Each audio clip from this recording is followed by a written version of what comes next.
ضيفي في الجزء الأول من فقرة المعلم شخص غني عن التعريف. هو جزء من ذاكرة التونسي الحياة من خلال الموسيقى متاعه، من خلال الموسيقى اللي أثثها في برشا أعمال تونسية وعربية. هو ذاكرة كما قلنا بتاع التونسي الحياة، أثث موسيقى تصويرية لبرشا أعمال تونسية وعربية كما نعورة الهواء، واحد واثنين، يومية امرأة، الأستاذة ملاك، دار الخلاعة، عاشق السراب، صيد الريم، كمجد سلامة، حياة وأماني، شعبان في رمضان، عند عزيز، لوتيل، في ليبيا، زنقة الريح والزعيمين، وبرشا أعمال سينمائية أخرى. شرف لنا وسعداء جدا باش نستضيفوا الموسيقار الكبير سي ربيع الزموري. أهلا وسهلا ومرحبا. شكرا طلال على الاستضافة، تحية ليك وتحية لكل المستمعي إذاعة ماجنتا اف ام، وسعيد جدا ويشرفني برشا أن نكون معكم اليوم للحديث عن الموسيقى التصويرية وتجربتي في الموسيقى التصويرية. شكرا على الاستضافة. بالعكس احنا فرحانين برشا وفخورين برشا انه يكون ضيفنا الكبير ربيع الزموري. كما قلنا انت ذاكره التونسي الحياه، انت الذاكره البنينه بتاع التونسي، انت التونسي يتذكر من خلاله الحاجات الحلوه واللمه بتاع العائله. يعيشك طلال، يفرحني برشا كلامك لأنه بالنسبة لي من أهم الأشياء والأهداف اللي عندي وقت اللي نكتب موسيقى المسلسل أو فيلم أو حتى أي عمل درامي أو عمل غير درامي، يهمني برشا أنه الموسيقى تقعد في ذاكرة المستمع وفي ذاكرة التونسي وتولي من الريبرتوار، من الذاكرة الشعبية. هذا مهم جدا، معناها مش فقط تكتب موسيقى من أجل العمل، بل لازمها يعني إن شاء الله تكون تتواصل وتقعد في الذاكرة بتاع المستمع وتفكروا دائما في العمل وفي لحظات جميلة جدا من حياته. احنا العاده في الاعمال نحكيو على المخرج، نحكيو على البطل، نحكيو على البطل المساعد، قليل وين نحكيو على الموسيقى التصويريه سي ربيع. صحيح الموسيقى التصويرية يعني مهمة جدا طبعا في أي عمل مسلسل أو فيلم. بالنسبة للجينيريك، المقدمة في الواقع هو يعني المرآة الصوتية بتاع العمل، الميروار سونور بتاع العمل، يعطيك فكرة على الجو بتاع العمل، على الاتموسفير، البيئة بتاعه الكل، على نوعية العمل. تشوف فيلم معناها من الموسيقى من الأول تنجم تعرف اسكو فيلم أكسيون ولا فانتزي ولا سيونس فيكسيون ولا درام ولا فهمت. دونك مهم جدا الموسيقى ديريكت تحطك في الجو متاع المسلسل، تحضر المشاهد مش يدخل العالم السينمائي والدرامي للعمل هذا. بالنسبة للجينيريك يعني هو الغلاف البراني، نجم نقولوا كما غلاف الكتاب، كما وقت اللي تشري كتاب من الغلاف متاعو نجم تفهم الجو، يشهيك الغلاف مش تشريه الكتاب ولا ما تشريش. فمهم جدا الجينيريك. وطبعا الموسيقى التصويرية في الأحداث معناها خدمة كبيرة جدا على المستوى المعالجة الدرامية للموسيقى من داخل، لأنه لازمها تولي بمثابة ان بيرسوناج كما الأبطال الكل،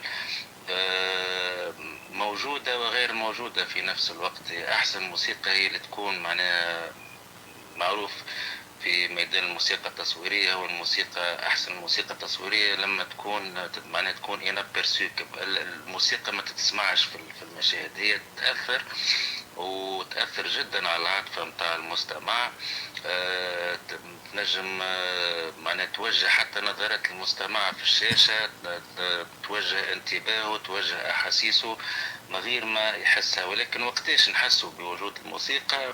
في اللحظة اللي نحذف الموسيقى من لي سيكونس نتاع الفيلم، فهمتني. نجم نجربوا احنا نعملوا تجربة، تاخذ فيلم ونحن مثلا خاصة واضحة برشا، مثلا تاخذ فيلم رعب ولا ايبوفونت هورور ولا حاجة وتنحي الموسيقى ما غير روح الفيلم.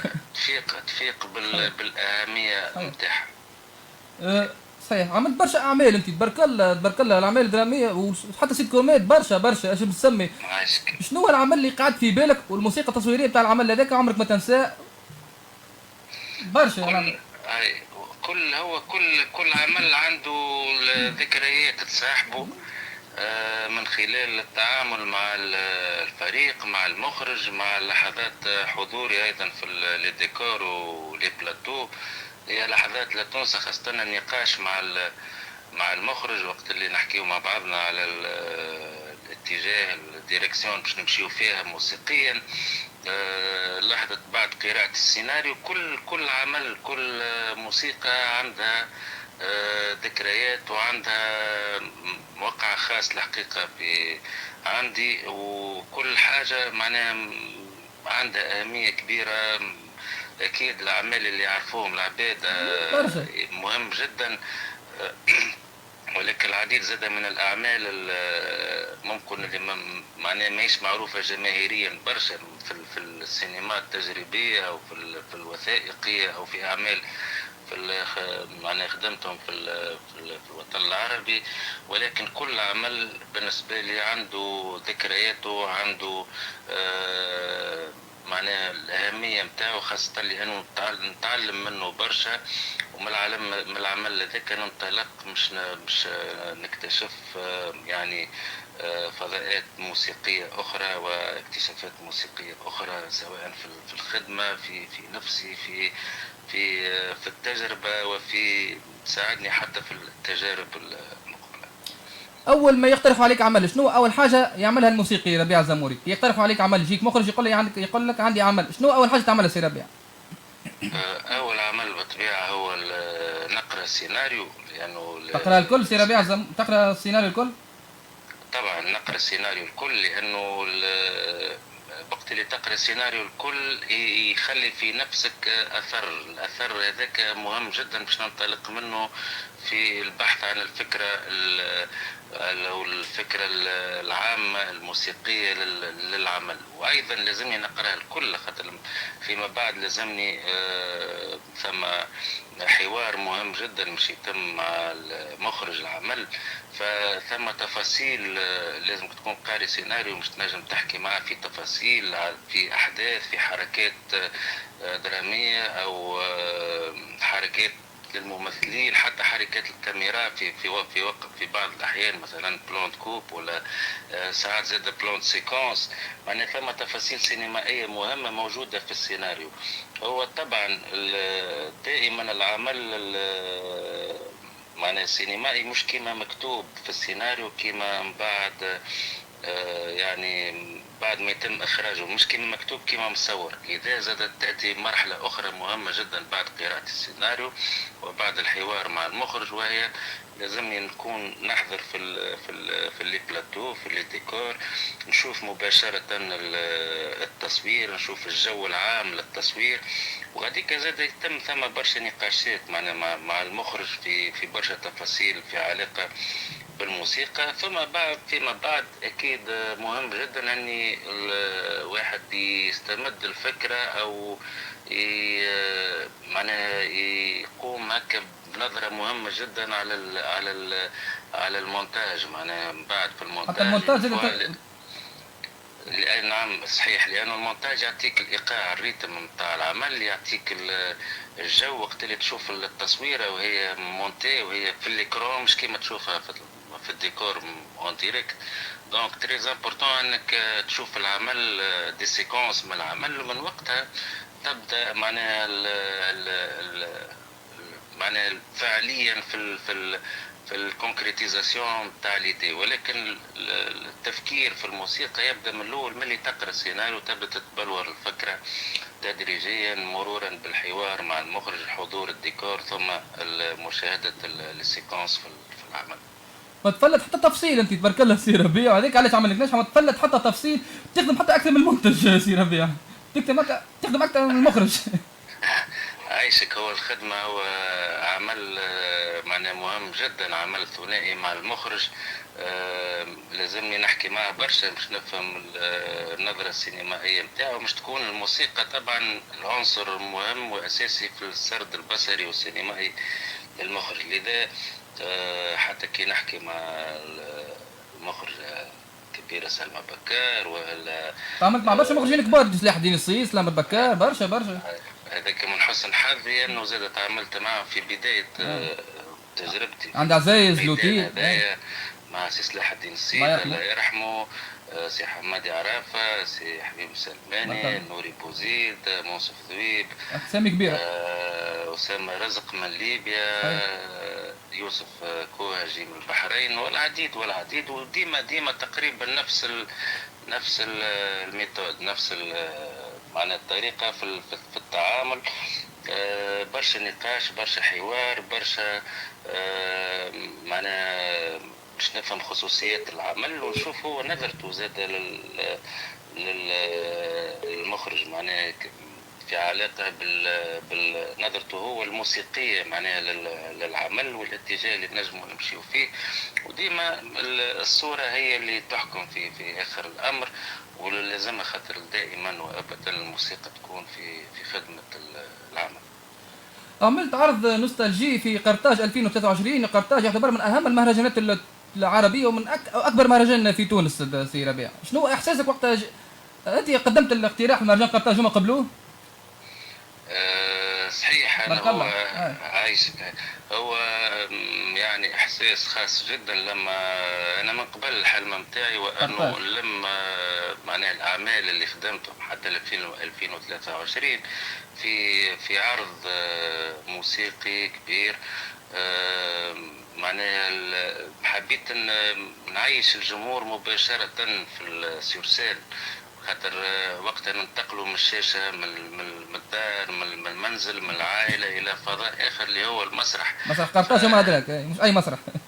هاي مش أي مسرح. أنا فخور جدا وشرف كبير إنه يعني أول عرض معنا نعمله في حياتي بعد أيام قرطاج الموسيقية. أي أول عرض معناه مفتوح للجمهور كان بمهرجان قرطاج الدولي، وهذا شرف كبير ليا وحاجة معناها فرحتني برشا وحسيتني الحقيقة إحساس خاص وقت اللي جمهور قرطاج يتفاعل التفاعل هذاك الكبير اللي صار في كل أغنية. كان يردد الأغاني، كان يطلب عديد المناسبات أنه الأغنية تتعاود مرتين وساعات ثلاثة. بالرغم من الحفل طويل معنا تقريبا 3 ساعات ونصف معنا استغرق الحفل، فالجمهور لآخر لحظة كان متفاعل تفاعل إيجابي كبير برشا مع الموسيقى. وهذا كان يدل على حاجة، وأنه الموسيقات اللي وقع عرضهم في العمل معناها بإكزيكسيون كانت بماس اوركسترال كبيرة تقريبا 80 موسيقي و15 مطرب. فهو احساس خاص جدا، وحسيت انه الموسيقى بالحق معناها دخلت للذاكرة الشعبية التونسية، والجمهور عاش فعلا لحظات الموسيقى رجعته لحظات جميلة برشا في العائلة في رمضان. شكون مش حافظ عند عزيز، وشكون مش حافظ لوتيل، وشكون مش حافظ القلاع، وشكون هذه من ذكريات التونسي. صحيح صحيح يعيشك. هما حاجات معناها نفرح برشا. انا وقتها في عند عزيز، وقت اللي خدمت عند عزيز وقتها مازال كي تعدى في التلفزة، وخرجت هكا نعمل في دورة ومعناها عرضوني شوية شباب يغنيوا في عند عزيز هكا. فهو إحساس خاص جدا جدا وقت اللي الموسيقى في ساعة ما تشد في الذاكرة، في ساعة ما تتحفظ، في ساعة ما تتعلق بالعاطفة متاع المستمع. هذا هو أكبر حاجة معناها تسعد المؤلف الموسيقى التصويرية فعلا. ملا ابداع ود الباج، هذا ختامها مسك، ملا متعه، ملا موسيقى بالحق. هذه هي الموسيقى تخليك تسرح لبعيد في الموسيقى. بصراحه ابداع موسيقى ود الباج. عملت الترند في تونس بالحق، اكتسحت والناس الكل تشكر. شنو احساسك في نجاح الكبير هذايا نتاع موسيقى ود الباج؟ عايشك شكرا. كلماتك اللطيفة. الموسيقى والله كنت متوقع النجاح، لأنه حتى من ردود أفعال معناها الأصدقاء القراب مني والفريق العمل في المسلسل، يعني حسيت انه باش يكون ثم نجاح. ولكن الحقيقه ما كنتش نتوقع انها باش تنجح بالقدر هذايا. الحمد لله معناها الموسيقى وصلت لقلوب برشا توانسة، وحسيت انها اثرت فيهم وحسستهم معناها باحاسيس خاصة جدا. وعباد معناها حتى في لي كومنتير في لي ريزو سوسيو كل شيء معناها وصلوا معناها يقولوا ان الموسيقى تعطيهم صور من الماضي، من التاريخ، من تونس الباهية الحلوة، من الجغرافيا التونسية. وهذا هو تقريبا انا اللي حبيت نخدم عليه، انه الموسيقى تكون مغلى بعدنا شوي على الهوية التونسية سي ربيع، انت رجعتنا عليه، بعدنا برشا على الهوية التونسية نتاعنا. صحيح هو مهم جدا الهوية التونسية انه نخدموا عليها. اي فرصة انا نلقاها في اي عمل درامي او سينمائي باش معناها نزيد نخدم على الهوية التونسية، معناها نعمل اقصى ما يمكن. تونس فيها ثراء كبير برشا، والموسيقى بتاعنا تنجم تدخل وتوصل لبرشا ناس في تونس. الموسيقى اللي نحب نكتبها ديما نحبها تشبه للتوانسة، يحسوا رواحهم فيها، يشوفوا رواحهم فيها، يشوفوا تصاور تونس المزيانة، تاريخ تونس، الجغرافيا المزيانة بتاع تونس اللي عندنا. تحس الكوتي معناها الجانب الإيجابي كبير برشا في بلادنا، في تاريخنا، في هويتنا. هذاك يلزمنا نخدموا عليه برشا باش يوصل للعالم. هي الهوية، وقت اللي نحكيوا على الهوية هو وقت اللي تسأل أنت الموسيقى هذه من أي مكان جاية، فهمتني؟ ثم موسيقات ما نجموا يكونوا موجودين كان من تونس، وقتها نجموا نحكيوا على الهوية التونسية. حتى في دخلت السوق العربية بقوة زاد، عندك برشا أعمال عربية ناجحة كيما زنقة الريح، كيما الزعيمين، هذوما مسلسلات ناجحة في الوطن العربي وفي ليبيا. كيفاش كان دخولك للمجال العربي؟ والله كانت عندي تجربة معناها لا بأس بها مع الصديق المخرج أسامة رزق المتميز أسامة رزق، اللي تقريبا خدمت معاه العديد والعديد من الأعمال المعروفة المتميزة، من روبيك لزنقة الريح، زايمان. كل عمل عنده خصوصياته وعنده الجو نتاعو، البيئة نتاعو. خدمت برشا على الموسيقى الليبية. فريق كان متميز جدا بقيادة المنتج وليد اللافي، وزاد كان نص سيناريو نص سراج الهويدي ايضا ملهم جدا. خدمنا خدمه مزيانه برشا معناها بالنسبه للمسلسلات الليبيه. ايضا كانت عندي تجربه مهمه مع المخرج يوسف الكوهجي من البحرين، خدمت مع زوز افلام طويله ومسلسل زاد كان تراند كبير برشا في الخليج في 2017، حكايات ابن الحداد، هو مسلسل فانتازيا. فبجزئي الاثنين خدمنا مع بعضنا، زاد خدمة في جو الفانتازيا، فهمتني؟ جو ممتع جدا، كانت تجربة ممتعة جدا أيضا بالنسبة لي. بصراحة شرف لنا أن نكون مرة أخرى ضيفنا ربيع اللازموني. شكرا لك سي ربيع على قبولك الدعوة، فرحانين برشا. مرة أخرى رسالتك لكل الموسيقيين التونسيين، شنو الرسالة توجهها لهم؟ رسالتي هو أنه معناها نخدموا خاصة معناها أي فرصة باش نلقاو فيها الهوية متاعنا الموسيقية نخدموها بإحساس صادق. الموسيقى والفن بصفة عامة هو ماهوش عمل عقلاني، هو عمل لازم يكون تلقائي وسبونتاني ويكون من غير حسابات. وقت اللي تدخل الحسابات في الفن يفسد كل شيء. فنصيحتي لكل موسيقي في ميدان التأليف أنه يخلي الجملة اللحنية معناها ينتظرها حتى لن تجي وقتها، فهمتني؟ ما ثماش موعد وقتاش مش تلقى الجملة اللي الفكرة الأساسية. هي مجموعة من الأحاسيس والعاطفة، مجموعة من أنت تتأثر بالسيناريو وتتأثر بالنقاش مع المخرج، مع أنت معناها ثقافتك الموسيقية. كل شخص منا احنا الموسيقى اللي يسمعها في حياته هي بمثابة الموسيقى التصويرية متاع حياته. خلي كل إنسان كل فنان يستمد يستلهم الموسيقى نتاعو من الحاجات اللي يسمعهم في حياته الكل بكل تلقائية وبدون أي عقلانية أو حسابات. محضر حاجه جديده سي ربيع؟ فما اعمال جديده؟ فما حاجه جديده؟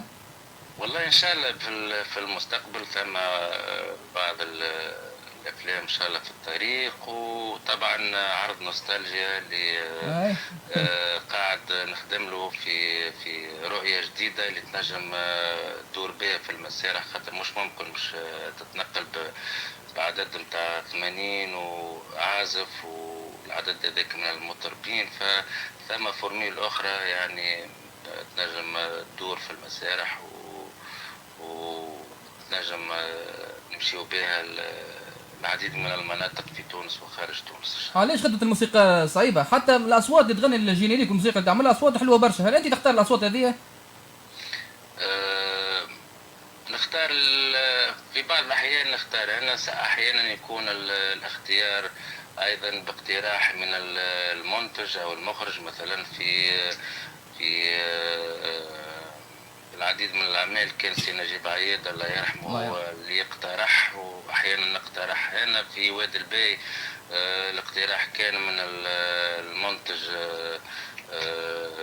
سي وليد محرز اللي اقترح عليه الصوت الجميل والمتفرد لعصام عبد النور اللي عنده أصالة متميزة جدا. فهمت كل مرة كل عمل يكون ثم اتفاق مع المنتج مع رؤية المخرج أيضا في بعض الأحيان على الصوت اللي نجم يعكس الجو الدرامي للعمل. وتجربة وادي الباي طبعا هي آخر تجربة محلاها بالحق. الحق نعتقد أنه الاختيار كان موفق جدا بصوت عصام عبد النور. تسمع قبل ما يعمل جينيريك؟ تسمع قبل تجربوا قبل الصوت هذايا؟ نعرفه قبل سمعته في غريب جالي في بعض الفيديوهات في الريزو سوسيو وكان يعجبني برشا فهمتني، وجات الفرصة أن تعاملنا مع بعضنا وكان صوته متلائم جدا مع الجو قصة المسلسل والهدف أيضا من الفكرة الأساسية من المسلسل اللي هي النضال ضد المستعمر في أول القرن العشرين. فمهم جدا يعني الصوت، لون الصوت، التامبر، طريقة الأداء، البيئة الصوتية، طبعا التوزيع الموسيقي، الجو الموسيقي الكل مهم جدا في معناه باش يكون هارموني مع بعضه ومتلائم ويتماشى مع الصور ومع المسلسل ومع الأحداث. خويا دمت متألق ان شاء الله من نجاح النجاح، وان شاء الله ديما متألق وناجح. شكرا ليك مرة أخرى سي ربيع، نترك لك كلمة الختام. شكرا عايشك. سامحني دليل ما سمعتكش. قلت لك نخليو لك كلمة الختام وان شاء الله متألق وان شاء الله من نجاح النجاح وان شاء الله ديما ناجح سي ربيع. عايشك يا سيدي. تحية لكم، تحية لكل مستمعي ماجنتا راديو، وبالحق شرفت برشا ان نكون حاضر معاكم اليوم، وحكينا في برشا حاجات من خلال تجربتي ومن خلال اكيد راح نتعلموا منك، واحنا الناس الكل حتى الموسيقيين المبتدئين كي يسمعوا ربيع الزموري يستفادوا منه. احنا الهدف نتاعنا الناس تستفاد من عباد الناجحه.